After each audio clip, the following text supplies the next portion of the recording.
आउज़ुबिल्लाहिमिनश्शैतानिर्रजीम बिस्मिल्लाहिर्रहमानिर्रहीम। शुरू अल्लाह के नाम से जो बड़ा मेहरबान और नहायत रहम वाला है। उम्मीद आप लोग खैरियत से होंगे। और इस वीडियो में इंजीनियर फैसल आपसे मुखातिब है। वीडियो का टॉपिक है डीएई सेकेंड ईयर की मैथमेटिक्स एक्सरसाइज 3.1 है। क्वेश्चन नंबर 3 है, पार्ट 8 है और गिवन फंक्शन को हम डेरिवेट करेंगे with respect to x.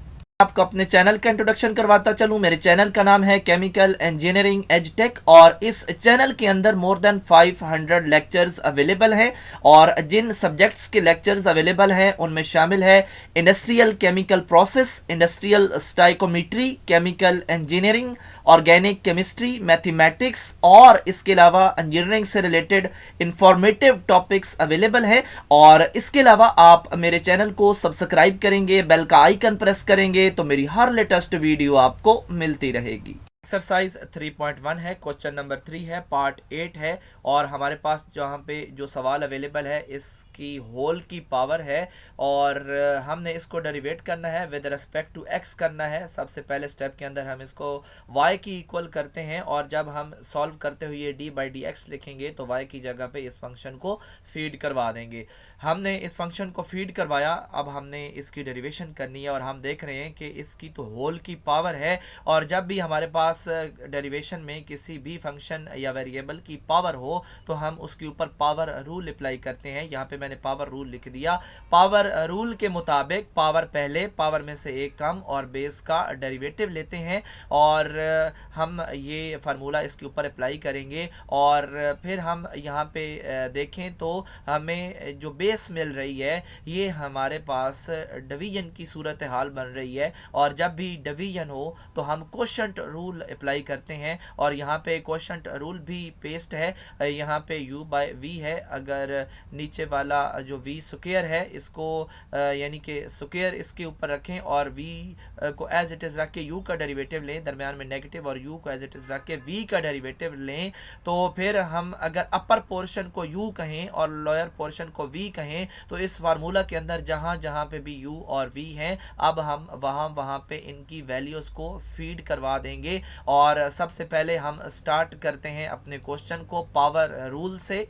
Start करते हैं पावर रूल से और पावर रूल के मुताबिक ये जो पावर है यानी होल की पावर 1/2 है, इसको हम पहले लिख देते हैं, फिर पावर में से एक कम कर देंगे यानी 1/2 -1 करके एलसीएम लेंगे तो हमारे पास -1/2 आएगा और फिर हमने बेस का डेरिवेटिव लेना है।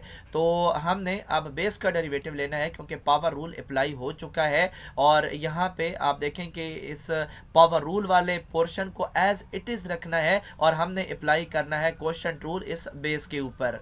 जैसा कि हम अपर पोर्शन को u और लोअर को v कह रहे हैं तो जहाँ जहाँ पे इस क्वोशंट रूल के अंदर u और v है वहाँ पे हम u और v की वैल्यू को फीड करवा देंगे और यहाँ पे फीड हो चुकी हैं। अब हमने डेरिवेटिव लेने हैं जहाँ जहाँ से वो कह रहा। तो पहले पोर्शन के अंदर हमने 1 नेगेटिव कॉज x का डेरिवेटिव लेना है और यहाँ पे जो 1 है ये सिंगल कांस्टेंट है, इसका डेरिवेटिव हमेशा 0 आएगा, दरमियान में नेगेटिव है और कॉज का direct derivative negative sine x आता है और फिर हमने बेस का डेरिवेटिव लिया तो हमारे पास 1 आएगा।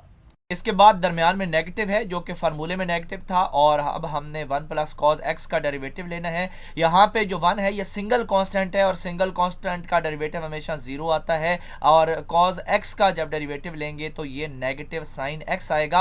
अब हमने जो डेरिवेटिव लिए हैं उनके रिजल्ट्स को और जो साथ रकूम एज इट इज़ चल रही थी इनकी आपस में देखना है कि कौन सी ट्रीटमेंट हो रही है। तो पहले पोर्शन के अंदर जो नेगेटिव साइन x हमारा रिजल्ट है उसको हमने जो है जो बाहर नेगेटिव था उसके साथ मल्टीप्लाई किया तो यहाँ पे प्लस साइन एक्स बन गया और ये साइन एक्स हमने यहाँ पे लिख दिया। दरमियान में नेगेटिव है और ये जो नेगेटिव एंड पे साइन के साथ आया था ये इस नेगेटिव के साथ जब मल्टीप्लाई होगा तो यहाँ पे प्लस हो जाएगा और साइन एक्स जो है वो हमने एज इट इज़ यहाँ पे लिख दिया।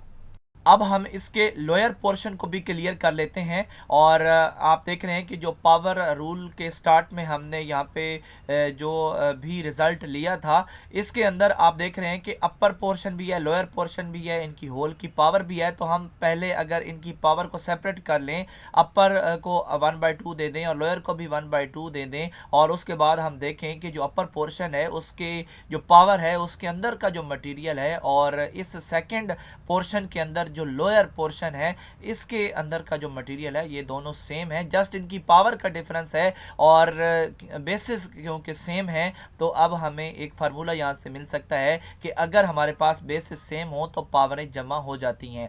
तो हम इसको शिफ्ट करेंगे नीचे, और जब ये नीचे आएगा तो इसकी पावर जो है वो नेगेटिव हो जाएगी, और फिर हम यही फार्मूला इस्तेमाल करेंगे कि बेसिस अगर सेम हो तो पावरें जमा हो जाती हैं। क्योंकि जब ये नीचे आ जाएगा, इसके सामने आ जाएगा, तो हम इनमें से एक बेस को उठाएंगे और इनकी पावर्स को ऐड कर देंगे, और ऐड जब करने लगेंगे तो क्योंकि एक पावर नेगेटिव है तो वो उस प्लस से मल्टीप्लाई होके उसको नेगेटिव अगेन बना देगी। तो हम यहाँ पे इसका एलसीएम लेंगे, और जब इसका एलसीएम लेंगे तो हमें हासिल होगा 3/2। और जो लोअर पोर्शन में 1 मनफी कॉज एक्स की पावर थी और जो 2 था वो साथ एज इट इज ही चला आ रहा है। और अब अपर पोर्शन में जो साइन एक्स है, जो यानी कि फर्स्ट पोर्शन के डेरिवेशन का रिजल्ट था, उसने अंदर मल्टीप्लाई होना है, और लास्ट में भी साइन एक्स ने अंदर मल्टीप्लाई होना है। हमने इनको मल्टीप्लाई किया, और करने के बाद हमने देखा कि जो साइन एक्स कॉज एक्स इकट्ठे लिखे हैं इनके साथ प्लस भी है, और इसी तरह लास्ट पे इनके साथ नेगेटिव भी है, तो ये एक दूसरे के साथ कैंसिल हो जाएंगे, और हमारे पास ऊपर बचेगा साइन एक्स और साइन एक्स यानी कि 2 साइन एक्स। और जो इसका कोफिशिएंट 2 है ये लोअर पोर्शन में 2 के साथ कैंसिल होगा। अब हमने मज़ीद सिंप्लीफिकेशन करनी है, यानी कि इस कटिंग के बाद जो अंडर रूट के अंदर 1 मनफी कॉस स्क्वायर एक्स रह गया है, हमने देखें नेक्स्ट पोर्शन में उसको साइन स्क्वायर एक्स में कन्वर्ट किया है। और कैसे किया है, यहाँ पे आप देख रहे हैं कि साइन स्क्वायर एक्स लिखा है इस फार्मूले में, जहाँ पे कर्सर है, प्लस कॉस एक्स स्क्वायर लिखा है और इज इक्वल टू 1 है। तो अगर हम इस कॉस स्क्वायर को उठा के सेकेंड साइड पे शिफ्ट करें तो इस शिफ्टिंग के दौरान इसकी जो साइन है वो नेगेटिव हो जाएगी, और फिर sine square x is equal to 1 negative cos square x हो जाएगा। यानी इसी फार्मूले को हमने रीअरेंज किया अपने साइन एक्स स्क्वायर की वैल्यू मालूम करने के लिए। तो अब हम साइन एक्स स्क्वायर चूंकि बराबर हो चुका है 1 नेगेटिव कॉस स्क्वायर एक्स के, तो अब हम इसको यानी कि 1 मनफी कॉस स्क्वायर एक्स की जगह पे साइन स्क्वायर एक्स भी पुट कर सकते हैं। और हमने सिंप्लीफाई करना है तो हम पुट करेंगे, और हमने पुट किया, और जो इसके ऊपर स्क्वायर है वो हमें एक और फ़ायदा देगा कि जो अंडर रूट है उसको कैंसिल करेगा, और हमें मिलेगा सिर्फ और सिर्फ साइन एक्स। अब हमने 1 प्लस कॉज एक्स को सिंप्लीफाई करना है, और इसके लिए हम एक फार्मूला यूज़ करेंगे। यहाँ पे आप देख रहे हैं cos square alpha is equal to 1 plus cos 2 alpha बटा 2 है। तो हमारे पास जो इसकी फार्मूले की राइट साइड है इसका कुछ पोर्शन हमारे पास अवेलेबल है, और कुछ हम इसको खुद रीशेप करेंगे, और फिर हम इसकी जो लेफ्ट साइड है उसको यहाँ पे शिफ्ट करेंगे। तो हमने 1 प्लस कॉज एक्स के साथ क्या करना है कि हमने इसके साथ 2 को डिवाइड भी करना है ताकि हम ये बटे वाला 2 हासिल कर सकें, और मल्टीप्लाई भी करना है इसके जो कॉज के सामने x है उसके साथ। तो मल्टीप्लिकेशन भी हो जाएगी, डिवीजन भी हो जाएगी, और ये काम अगर हम यहाँ पे कर रहे हैं तो हमें दूसरी साइड पे भी करना पड़ेगा। और लेफ्ट साइड पे करेंगे तो हमारे पास 2 कॉस स्क्वायर अल्फा, और बटे में जो 2 आएगा वो इस एंगल के नीचे चला जाएगा, और इस तरह हम 2 कॉस स्क्वायर और यहाँ पे x/2 हासिल करेंगे।